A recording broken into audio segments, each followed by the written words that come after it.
ഭൗതികവാദികളായ ദൈവനിഷേധികൾക്കെതിരെ അതിശക്തമായ നിലപാട് സ്വീകരിച്ചവരായിരുന്നു ഇമാം അബൂ ഹനീഫ റളിയല്ലാഹു അൻഹു. അവരുടെ വാദഗതികളുടെ മുനയൊടിച്ച അബൂ ഹനീഫ റളിയല്ലാഹു അൻഹുവിനെ വധിക്കുവാൻ തന്നെ ഭൗതികവാദികൾ തീരുമാനിച്ചു. അവരെ വാദഗതികളുമായി മുന്നോട്ട് നീങ്ങണമെങ്കിൽ അബൂ ഹനീഫ റളിയല്ലാഹു അൻഹുവിനെ വധിക്കുകയല്ലാതെ മറ്റു വഴിയില്ലെന്ന് മനസ്സിലാക്കി അവർ അതിന്റെ തക്കം പാർത്ത് കഴിഞ്ഞുകൊണ്ടിരിക്കുകയാണ്. ഒരിക്കൽ ഇമാം അബൂ ഹനീഫ റളിയല്ലാഹു അൻഹു പള്ളിയിലിരിക്കുന്നു. ഒരു സംഘം നിരീശ്വരവാദികൾ പള്ളിയിലേക്ക് കയറി വരുന്നു. ഊരിപ്പിടിച്ച വാളുമായിട്ടാണ് അവരെ വരവ്. അബൂ ഹനീഫ ഇമാമിന്റെ കഥ കഴിക്കുവാൻ വേണ്ടിയിട്ടാണ് വരുന്നത് എന്ന് മനസ്സിലാക്കി ഇമാം അവരോട് പറഞ്ഞു, ഒരു ചോദ്യത്തിന്റെ മറുപടി നിങ്ങൾ എനിക്ക് തരികയാണെങ്കിൽ അതിനുശേഷം നിങ്ങൾ എന്നെ എന്തും ചെയ്തു കൊള്ളുക. അവർ പറഞ്ഞു, ശരി, എന്താ നിങ്ങൾക്കറിയേണ്ടത്? ഇമാം അബൂ ഹനീഫ റളിയല്ലാഹു അൻഹു പറഞ്ഞു അവരോട്, ഒരു മനുഷ്യനെ സംബന്ധിച്ച് നിങ്ങൾ എന്താണ് പറയുന്നത്? ആ മനുഷ്യൻ പറയുകയാണ്, ഞാനൊരു കപ്പൽ കണ്ടു. കാറ്റും ശക്തമായ തിരമാലകളുമെല്ലാം കടലിൽ ഉണ്ടായിരിക്കലോടുകൂടെ ലക്ഷ്യസ്ഥാനത്തേക്ക് സുന്ദരമായി നീങ്ങിക്കൊണ്ടിരിക്കുന്ന ഒരു കപ്പൽ. പക്ഷെ ആ കപ്പലിനെ നിയന്ത്രിക്കുവാനോ അതിനെ സഞ്ചരിപ്പിക്കുവാനോ അതിൽ കപ്പിത്താനില്ല.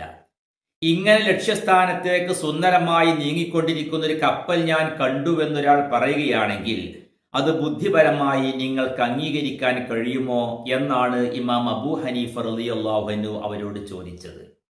ഉടൻ തന്നെ അവർ പറഞ്ഞ മറുപടി, ഷൈഉൻ ലാ യഖ്ബലുൽ അഖ്ൽ, ഇത് ബുദ്ധിക്ക് സ്വീകരിക്കാൻ കഴിയാത്ത, ബുദ്ധിക്ക് ഉൾക്കൊള്ളാൻ കഴിയാത്തൊരു കാര്യമാണല്ലോ.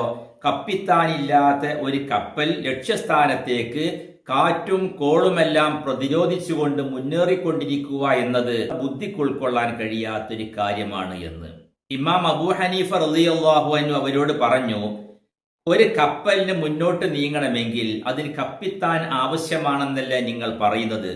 ഞാൻ ചോദിക്കട്ടെ, ഈ പ്രപഞ്ചത്തിലേക്ക് നിങ്ങളൊന്ന് ആലോചിച്ചു നോക്കൂ. ഇതെത്ര പ്രവിശാലമായ പ്രപഞ്ചമാണ്. ഇവിടെ എന്തെല്ലാം പ്രതിസന്ധികളുണ്ട്. ശക്തമായ കാറ്റും മറ്റുമെല്ലാം ഉണ്ടായിരിക്കെ തന്നെ ഇവിടെ ഉള്ള ഗാലക്സികളെല്ലാം, ഇവിടത്തെ നക്ഷത്രങ്ങളെല്ലാം ഭംഗിയായി കറങ്ങിക്കൊണ്ടിരിക്കുന്നു.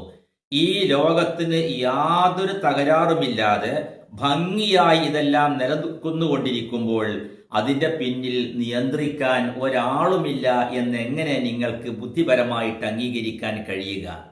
ഇമാം അബൂ ഹനീഫ റളിയല്ലാഹു അൻഹുവിന്റെ ഈ ചോദ്യത്തിന് മുമ്പിൽ അവർ പതറിപ്പോയി. അവർ സ്വന്തത്തിലേക്ക് ആലോചിച്ചു. അവർ കരഞ്ഞുപോയി.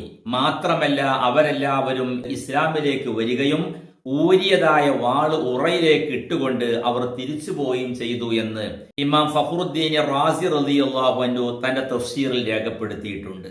ചുരുക്കത്തിൽ, ശരിയായ ബുദ്ധി കൊണ്ട് ആലോചിക്കുന്ന ഏതൊരാൾക്കും ഈ പ്രപഞ്ചത്തിന്റെ കിടപ്പിലേക്ക് നോക്കിയാൽ അതിന്റെ പിന്നിൽ ഒരു ശക്തി പ്രവർത്തിക്കുന്നുണ്ട് എന്ന് അംഗീകരിക്കാതിരിക്കാൻ പറ്റില്ല. പക്ഷേ ബുദ്ധി ശരിയായ ബുദ്ധിയായിരിക്കണമെന്ന് മാത്രം.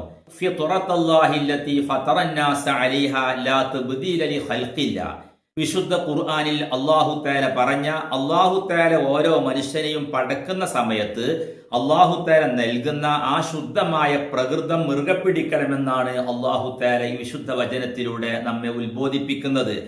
ആ ശുദ്ധമായ പ്രകൃതം നിലനിൽക്കുന്ന ഒരാളാണെങ്കിൽ ഈ പ്രപഞ്ചത്തിന്റെ കിടപ്പ് കൊണ്ട്, ഈ പ്രപഞ്ചത്തിന്റെ നിലനിൽപ്പ് കൊണ്ട് തന്നെ അതിന്റെ പിന്നിലെ ശക്തിയെ മനസ്സിലാക്കുവാൻ ഏതൊരു ബുദ്ധിക്കും സാധിക്കും.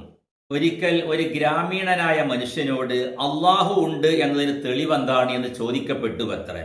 ഇമാം റാസി റളിയല്ലാഹു അൻഹു അവിടുത്തെ തഫ്സീറിൽ ഈ സംഭവം ഉദ്ധരിക്കുന്നുണ്ട്. അതിന് മറുപടിയായി ആ ഗ്രാമീണനായ മനുഷ്യൻ പറഞ്ഞത്, ഒട്ടകത്തിന്റെ കാഷ്ടം ഒരു ഒട്ടകം ഇതിലെ പോയി എന്ന് മനസ്സിലാക്കി തരുന്നുണ്ടല്ലോ. കഴുതയുടെ കാഷ്ടം കാണുമ്പോൾ കഴുത ഇവിടെ വന്നു എന്ന് മനസ്സിലാക്കി തരുന്നുണ്ടല്ലോ. എന്നതുപോലെ ഒരു മനുഷ്യൻ നടന്നു പോകുന്ന കാൽപാദങ്ങളുടെ പാടുകൾ ഒരാൾ നടന്നുപോയി എന്ന് മനസ്സിലാക്കി തരുന്നില്ലേ? എന്ന പോലെ തന്നെ ഈ പ്രപഞ്ചത്തിന്റെ ചലനങ്ങളും ഇവിടെ കാണുന്ന വസ്തുക്കളുമെല്ലാം അതിന്റെ പിന്നിൽ ഒരു സ്രഷ്ടാവും ഒരു നിയന്ത്രകനുമുണ്ട് എന്ന കാര്യവും മനസ്സിലാക്കി തരും. ഈ ഗ്രാമീണനായ സ്വഹാബി ചിന്തിച്ചതുപോലെ ചിന്തിക്കുമ്പോൾ എല്ലാവർക്കും ബോധ്യപ്പെടുന്ന ഒരു പരമസത്യമാണ് അല്ലാഹു തആലാന്റെ ആസ്തിത്യം യാഥാർത്ഥ്യമാണ് എന്നുള്ളത്.